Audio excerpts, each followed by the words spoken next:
আসসালামু আলাইকুম রহমতুল্লাহ। প্রিয় শিক্ষার্থীবৃন্দ, আশা করি সকলেই ভালো আছেন। আজকে আমরা অষ্টম শ্রেণী গণিতের অনুশীলনী 4.1-এর উদাহরণ 1 নিয়ে আলোচনা করব ইনশাআল্লাহ। বন্ধুরা, আপনারা যখন উদাহরণ 1 দেখবেন, তারপর সিরিয়ালে ক, খ, ঙ, পৃষ্ঠা 50-এর কাজ 1 এগুলো প্রায় একই রকম। এগুলো সিরিয়াল মতো দেখার চেষ্টা করবেন। এগুলো পর্যায়ক্রমে আপলোড করা হবে ইনশাআল্লাহ। উদাহরণ একে বলা আছে 3x + 5y এর বর্গ নির্ণয় করো। সমাধান 3x + 5y এর বর্গ। এটা লিখলাম। লেখার পর সমান চিহ্ন দিয়ে 3x + 5y লিখে স্কোয়ার দিলাম। ছোট্ট করে একটি 2 দিলাম উপরে, এটাই হচ্ছে বর্গ। এটা আমরা দিলাম।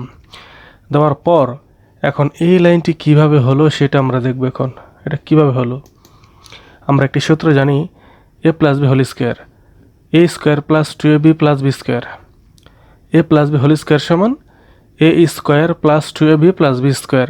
এটা আমাদের মূল সূত্র, এটা মনে রাখতে হবে। এখন এই যে a রয়েছে, এর জায়গাতে যদি অন্য কিছু বসাই, তাহলে এখানে এই যে a রয়েছে, যেখানে a রয়েছে এই জায়গাতেও ওইটাই বসবে।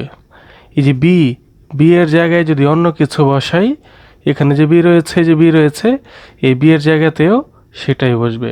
তাহলে এ এবং বি এই দুইটা জায়গায় যেটাই বসাই এখানে সেটাই বসে যাবে। এখন আমরা দেখি, এই যে 3x এর জায়গাতে হচ্ছে 3x, এর জায়গাতে 3x বসালাম, প্লাসের প্লাস, আর বি এর জায়গাতে 5y, বি এর জায়গাতে 5y। তাহলে কি হবে? এখন আমরা দেখি, মূল সূত্রে হচ্ছে এ স্কোয়ার, কিন্তু অঙ্কের মধ্যে এর জায়গাতে রয়েছে 3x, লিখব 3x স্কোয়ার, ব্র্যাকেট দিয়ে দেবো এই জন্য যেহেতু দুটি রয়েছে এখানে, 3 একটি x একটি দুটি রয়েছে, এই জন্য ব্র্যাকেট দিয়ে দেব। সূত্রের মধ্যে প্লাস, অঙ্কের মধ্যে এখানে প্লাস হবে। সূত্রের মধ্যে ছিল 2ab, অঙ্কের মধ্যে 2 ঠিকই লিখব, এ এর জায়গাতে 3x রয়েছে, বি এর জায়গাতে 5y রয়েছে, তো এ এর জায়গাতে 3x লিখলাম, বি এর জায়গাতে 5y লিখলাম। সূত্রের মধ্যে ছিল 2ab, আর অঙ্কের মধ্যে 2 লিখব, সাথে 3x 5y লিখব। এই ডট দিয়েছি, এটার মানে হচ্ছে গুণ বোঝানো হয়েছে। এখানে সূত্রের মধ্যে পাশাপাশি লেখা হয়েছে, এটার মানে হচ্ছে গুণ, আর অঙ্কের মধ্যে ডট দিয়েছি, এটার মানেও হচ্ছে গুণ বোঝাচ্ছে। সূত্রের মধ্যে প্লাস ছিল, এখানে প্লাস। সূত্রের মধ্যে বি স্কোয়ার ছিল, কিন্তু অঙ্কের মধ্যে বি এর জায়গায় রয়েছে 5y, বি এর জায়গায় রয়েছে 5y, এই জন্য 5y লিখে স্কোয়ার দেব। অবশ্যই ব্র্যাকেট দেব, কারণ দুটি রয়েছে এখানে। আশা করি এই লাইন থেকে এই লাইনটা কিভাবে হলো বুঝতে পেরেছেন। এটা আমাদের মূল সূত্র থেকে আমরা সাজিয়েছি। এখন আমরা দেখব 9x² কিভাবে হলো। এই যে স্কোয়ার রয়েছে, ব্র্যাকেটের বাইরে স্কোয়ার 3 পাবে, স্কোয়ার এক্সেও পাবে।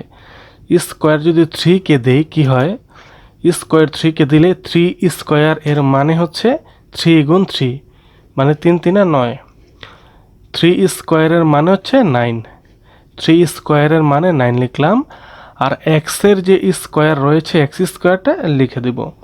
তাহলে এই যে স্কোয়ার 3-কে দিলাম, এক্সকে দিলাম, 9x² হলো। তারপর এই যে এই অংশ থেকে আমরা 30 মানে 30xy পেয়েছি। কিভাবে পেলাম সেটা দেখি। আমরা এই অংশটুকু এখানে লিখে নিলাম।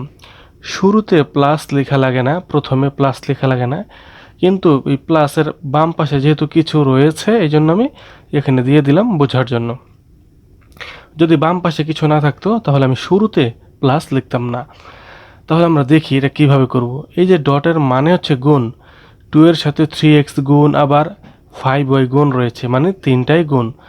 এখানে আমরা কি করব, এখানে একটি চিহ্ন দেখতে পাচ্ছি, প্লাস চিহ্ন, যে প্লাস একটি চিহ্ন দেখতে পাচ্ছি, এই প্লাস আমরা লিখে দেব। তারপর সংখ্যার গুণ, 2 3 5 এই তিনটার গুণ হবে। 2 দিয়ে 3-কে গুণ দিলে হয় 3 2 6, মানে 6 হইল 6। এই 6 দিয়ে 5-কে গুণ দেব, 5 6 30, 5 6 30 মানে 30 লিখে দিলাম। তারপর x রয়েছে একটি, y রয়েছে একটি, লিখে দিলাম, প্লাস 30xy হলো।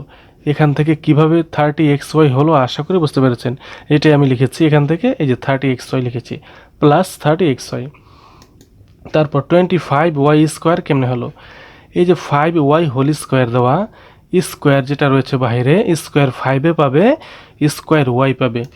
এটার মানে হচ্ছে এই 5-এর উপর স্কোয়ারের মানে হচ্ছে 5 দুইবার গুণ, 5 গুণ 5, 5 গুণ 5 মানে 5 5 25। 5-এর উপর স্কোয়ার মানে হচ্ছে 5 5 25, 25। এই যে 25 লিখলাম, আর ওয়াইয়ের উপর স্কোয়ার মানে হচ্ছে ওয়াই স্কোয়ার, 25y স্কোয়ার। এই শেষের লাইনটি, এটাই আমাদের answer. 9x square plus 30xy plus 25y square, এটাই হবে আমাদের অ্যান্সার। বন্ধুরা, এই অনুশীলনের পরবর্তী ভিডিওগুলো সবার আগে পাওয়ার জন্য চ্যানেলটি সাবস্ক্রাইব করে বেল আইকনটিতে অন করে দিন। সবাই ভালো থাকবেন। আল্লাহ হাফেজ।